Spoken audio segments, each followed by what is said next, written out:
बात करते हैं दिल्ली की सियासत की, क्योंकि दिल्ली में जैसे जैसे वोटिंग की तारीख करीब आ रही है, प्रचार चरम पर है। सभी पार्टियों ने प्रचार में पूरा दमखम लगा दिया है। दिल्ली में जहां पर बीजेपी और आम आदमी पार्टी में कड़ी टक्कर देखने को मिल रही है, तो कांग्रेस भी पूरे दमखम से मैदान में है। बीजेपी अपनी तैयारी के साथ चुनावी बिसात बिछा रही है। आज प्रचार के दौरान अमित शाह की एक के बाद एक कई रैलियां, रोड शो हैं, जहां पर रोहिणी में उन्होंने आम आदमी पार्टी पर जमकर निशाना साधा। वहीं 8 तारीख को बीजेपी की सरकार बनने का दावा भी किया है। इधर जेपी नड्डा कृष्णानगर, शादरा में जनसभा को संबोधित करेंगे, जबकि राजनाथ सिंह की दिल्ली, कैंट और विश्वास नगर इलाके में प्रचार का जिम्मा संभाला है। इधर महाराष्ट्र के मुख्यमंत्री देवेंद्र फडणवीस मुस्तफाबाद, गोकुलपुर और साथ ही बाबरपुर में यानी कि 3 जनसभाओं को आज संबोधित कर रहे हैं। असम के मुख्यमंत्री हेमंत बिस्वा शर्मा करावल नगर में कमान संभाले हुए हैं और केंद्रीय मंत्री नितिन गडकरी, केंद्रीय मंत्री हरदीप सिंह पुरी, बिहार के उप मुख्यमंत्री सम्राट चौधरी, सांसद अनुराग ठाकुर, सांसद मनोज तिवारी और सांसद रवि किशन भी अलग अलग क्षेत्रों में बीजेपी के फेवर में माहौल बनाने में लगे हैं। जबकि कांग्रेस नेता राहुल गांधी बादली में कांग्रेस का परचम लहराने की कोशिश करते हुए नजर आ रहे हैं। लगातार हो रही रैलियां अलग अलग इलाकों में अमित शाह ने, जो कि बीजेपी के चाणक्य कहे जाते हैं, और जाहिर है कि उनकी स्ट्रैटेजी बीते चुनावों में, चाहे वो विधानसभा चुनाव हो या फिर लोकसभा चुनाव हो, वहां पर उनकी स्ट्रैटेजी धरातल पर पूर्ण होती हुई नजर आई है। देखिए बांसुरी स्वराज के साथ कैसे अमित शाह इस रोड शो में शामिल हुए, जनता का अभिवादन स्वीकार किया और इसके साथ ही बीजेपी कैंडिडेट के पक्ष में वोट मांगे गए, वोट करने की अपील उनकी तरफ से की गई। और इसी बीच में दिल्ली के चुनावों के दौरान भ्रष्टाचार यानी करप्शन का एक बड़ा मुद्दा बीजेपी लेकर आई है। आपदा कहते हुए कैसे दिल्ली वालों को तमाम सुख सुविधाओं से महरूम किया गया है, कैसे भ्रष्टाचार के चंगुल में दिल्ली वासी बंधते हुए नजर आ रहे हैं, फंसते हुए नजर आ रहे हैं, इस बात का जिक्र लगातार किया जा रहा है। फिर चाहे बांग्लादेशियों का या फिर रोहिंग्याओं का मुद्दा हो, ये तमाम ऐसे मुद्दे हैं जो कि अमित शाह की तरफ से उठाए गए। शीश महल को लेकर लगातार बीजेपी अग्रेसिव मोड में नजर आ रही है। रमेश बिधूड़ी के साथ जब जनसभा करते हुए नजर आए थे अमित शाह, तो वहां पर भी उन्होंने कहा था कि पक्का मकान हम दिलवाएंगे, रमेश बिधूड़ी को जीत दिला दो। इसी तरीके से तमाम रैलियों के दौरान बीजेपी कैंडिडेट्स के लिए वोट की अपील करते हुए न सिर्फ अमित शाह बल्कि बीजेपी के तमाम स्टार कैंपेनर, जिससे पहले खुद नरेंद्र मोदी, उत्तर प्रदेश के मुख्यमंत्री योगी आदित्यनाथ, ऐसे बड़े बड़े चेहरे हैं जिन्होंने दिल्ली चुनावों में पूरा दमखम लगा दिया है। 27 साल का वक्त बीत चुका है, 27 साल से दिल्ली में बीजेपी की सरकार नहीं है और ऐसे में बीजेपी इस बार 27 साल के सूखे को खत्म करना चाहती है। दिल्ली में बीजेपी डबल इंजन सरकार की बात करती है और यह कहती है कि दिल्ली में इस बार बीजेपी जीतने वाली है और ऐसे में यही डबल इंजन की सरकार है जो कि दिल्ली वासियों को उनकी हर एक जरूरत को पूरा करेगी, दिल्ली को बेहतर बनाएगी। मैनिफेस्टो, संकल्प पत्र लगातार जारी पार्टीज की तरफ से किए जा रहे हैं और ऐसे में एक तरफ जहां पर फ्री की योजनाओं की बौछार लगी है, हर एक पार्टी अपने अपने संकल्प पत्र में, घोषणा पत्र में, गारंटी में इस तरीके की बातों का जिक्र कर रही है। महिला वोटर्स को लुभाने की कोशिश की जा रही है। अब उससे पहले बजट सामने आना है, ऐसे में बजट के दौरान मध्यम वर्गीय लोगों को क्या कोई राहत मिलती है? जाहिर है कि एक मिडिल क्लास बड़ा वोट बैंक इन पार्टीज के लिए है और ऐसे में कोशिश लगातार हो रही है कि किसी तरीके से बीजेपी अपनी स्ट्रैटेजी के साथ चलते हुए, रणनीति के साथ चलते हुए, क्योंकि अमित शाह ने कह दिया कि बीजेपी सरकार हर एक वादा पूरा करेगी। प्रधानमंत्री मोदी कह चुके हैं डिलीवरी काउंट्स, हम सिर्फ बातें नहीं करते हैं बल्कि हम उन वादों को पूरा भी करते हुए नजर आते हैं। रोहिणी में अमित शाह प्रचार कर चुके हैं, इसके बाद वजीरपुर में करेंगे शाम 4:30 बजे, शालीमार बाग में रोड शो उनकी तरफ से किया जाना है। तो तमाम बड़े चेहरे बीजेपी उतार चुकी है देश की राजधानी दिल्ली में। आइए सीधा चलते हैं, भारत 24 की पॉलिटिकल एडिटर अदिति नागर शर्मा इस वक्त हमारे साथ जुड़ चुकी है। और अदिति, बीजेपी के लिए डू एंड डाई वाली सिचुएशन है और पिछले विधानसभा चुनावों के बाद जिस तरीके से बीजेपी को जीत मिली, बीजेपी आश्वस्त है कि 27 साल बाद दिल्ली में सरकार वो बना लेगी। लेकिन ऑन ग्राउंड जो बीजेपी की स्ट्रैटेजी है, अपने बड़े बड़े चेहरों को उतार दिया गया है, मुख्यमंत्रियों को बीजेपी शासित राज्यों के चुनाव कैंपेन में उतार दिया गया है, इस उम्मीद के साथ कि इसका रिजल्ट आने वाली 8 तारीख को उनकी झोली में होगा।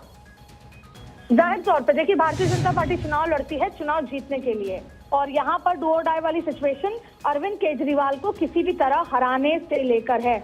और आप देखिए दिल्ली के इस चुनाव में जहां हम बात करते हैं, आपने देखा हरियाणा का चुनाव कैसे लड़ा गया, आपने देखा महाराष्ट्र का चुनाव कैसे लड़ा गया, लेकिन सबसे महत्वपूर्ण बात है कि आप ही परसेप्शन सोचिए कि 3 बार देश के प्रधानमंत्री, 3 बार नरेंद्र मोदी देश के प्रधानमंत्री बने और दिल्ली से शासन चलाया, पूरा देश संभाला, लेकिन दिल्ली नहीं जीत पाए। और इसी नैरेटिव को तोड़ने के लिए ये चुनाव जीतना जरूरी है। और दूसरी बड़ी बात है कि आप देखिए, हेमंत बिस्वा शर्मा कह देते हैं कि आप आसाम आइए, हम आपको वहां पर डुबकी लगवाएंगे। जाहिर तौर पे जो 10 सालों में दिल्ली को नहीं मिला है, उन सभी बातों को बार बार जो है यहाँ पर सभी लोग उठा रहे हैं। अब आप देखिए, कल आपने प्रधानमंत्री मोदी की रैली देखी, उसको पूरा, उसके अंदर जो भी 9-10 पॉइंट्स थे वो ये दर्शा रहे थे कि दिल्ली का चुनाव किस तर्ज पे ले जाया गया है। आज फिर अमित शाह ने, अच्छा देखिए, सब आ रहे हैं कि अरविंद से अपने आम आदमी की इमेज से, और दूसरा सच बोलने के लिए। और आज कहीं ना कहीं ये साबित और ना ही वो सच बोलते हैं। चाहे फिर उन्होंने कहा था कि मैं आज उनकी गाड़ी किस में वो चलते हैं, पंजाब सरकार की लेक्सस। देखिए, सबसे बड़ी बात है कि आदिति, जरा आपको रोकूंगी क्योंकि आज महाराष्ट्र के मुख्यमंत्री देवेंद्र फडणवीस भी दिल्ली में मौजूद है, मुस्तफाबाद में, जहां पर चुनावी प्रचार करते हुए नजर आ रहे हैं। आइए जरा सीधी तस्वीरें पहले वहां की दिखा दें। वहां पर जो मेला चल रहा है कुंभ का, वहां जाते हैं, करोड़ों लोग वहां पर नहाते हैं और करोड़ों लोग आश्चर्य करते हैं कि गंगा जी साफ कैसे हो गई। करोड़ों लोगों के नहाने के बाद भी साफ गंगा जी देखने को मिलती है, लेकिन दिल्ली से बहने वाली, मात्र 20 किलोमीटर दिल्ली में बहने वाली यमुना जी को केजरीवाल जी साफ नहीं कर पाए। दोस्तों, हजारों करोड़ रुपया मिला, लेकिन सारा पैसा ये भ्रष्टाचार में समाप्त हो गया। जो आंदोलन करके आए थे, कहकर आए थे हम भ्रष्टाचार समाप्त करने के लिए आए हैं, उन्होंने जितना भ्रष्टाचार, देखिए, भ्रष्टाचार के मुद्दे को उठाते हुए इस वक्त आपको देवेंद्र फडणवीस आज 3 रैलियों को संबोधित कर रहे हैं, जनसभाएं कर रहे हैं। इसके साथ ही अमित शाह भी लगातार चुनावी दंगल में है। दिल्ली में चुनावी जंग इस वक्त अपने चरम पर जा पहुंची है, क्योंकि 5 तारीख नजदीक है जब वोटिंग होनी है। 8 तारीख को नतीजे आएंगे, दिल्ली में किसकी सरकार बनेगी ये तय होगी। लेकिन उससे पहले धुआंधार प्रचार इस वक्त चल रहा है। आदिति मेरे साथ बनी हुई है और इससे पहले भी आदिति लगातार हम इसी बात की, अभी देखिए आप सुन रहे थे देवेंद्र फडणवीस को, आदिति को एक बार फिर से हम देखिए जोड़ेंगे। अच्छा, इसी बीच में एक तरफ जहां पर देवेंद्र फडणवीस चुनावी रैली को संबोधित कर रहे हैं और इधर हरदीप सिंह पुरी से भी उन्होंने मुलाकात की है। देवेंद्र फडणवीस ने, महाराष्ट्र के मुख्यमंत्री देवेंद्र फडणवीस जो इस वक्त दिल्ली में चुनाव प्रचार कर रहे हैं, वो भी मुलाकातें भी कर रहे हैं। और दूसरी तरफ जहां पर चुनावी कैंपेन को भी आगे बढ़ा रहे हैं दिल्ली में। अभी आदिति जिस बात का जिक्र कर रही थी, क्योंकि कोशिश इस बात की है, और कोशिश नहीं, इस बात का दावा भी है कि दिल्ली में इस बार हम सरकार बनाएंगे। ये दावा तो बीजेपी कर रही है, आम आदमी पार्टी दूसरी तरफ ये दावा कर रही है कि बीजेपी सिर्फ और सिर्फ घोषणाएं करती जा रही है। वापस एक बार अदिति के पास चलते। अदिति, अपनी बात को आप पूरा करेंगे। देवेंद्र फडणवीस को भी इस वक्त हम सुन रहे थे, वो करप्शन का जो मुद्दा है, शायद एक ऐसा मुद्दा जो आम आदमी पार्टी के लिए गले की फांस बना हुआ है, और बीजेपी उसको इनकैश करने की पूरी कोशिश अपनी हर एक चुनावी रैली में करती हुई दिख भी रही है।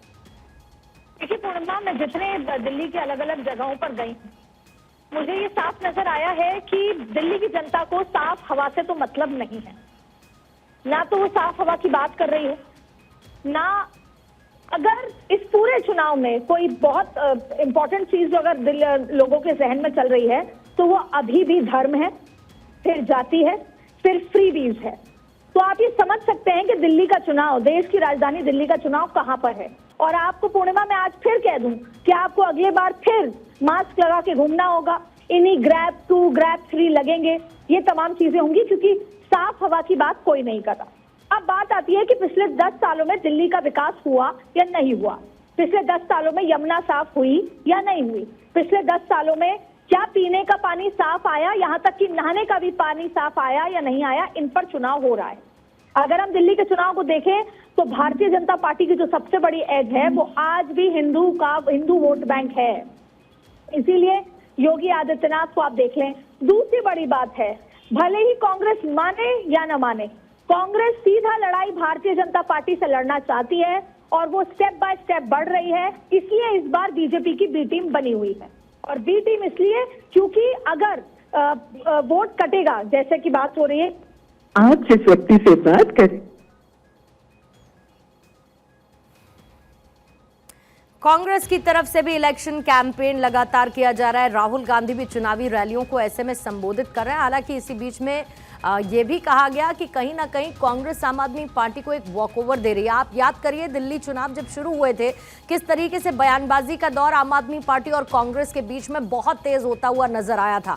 फिर उसके बाद उस बात को कहीं ना कहीं थोड़ा डाउन किया गया, लेकिन फिर एक बार से बयानबाजियों का दौर बहुत तेज हुआ। आम आदमी पार्टी वर्सेस कांग्रेस, ये सवाल उठते रहे कि कौन किसकी बी टीम। एक तरफ जहां पर आम आदमी पार्टी कांग्रेस को लेकर कह रही है कि वो बीजेपी की बी टीम है, तो दूसरी तरफ कांग्रेस कहती है कि आम आदमी पार्टी बीजेपी की बी टीम है। बीजेपी कहती है कि हम अपने दम पर न सिर्फ चुनाव लड़ रहे हैं बल्कि चुनाव जीतकर भी दिखाएंगे।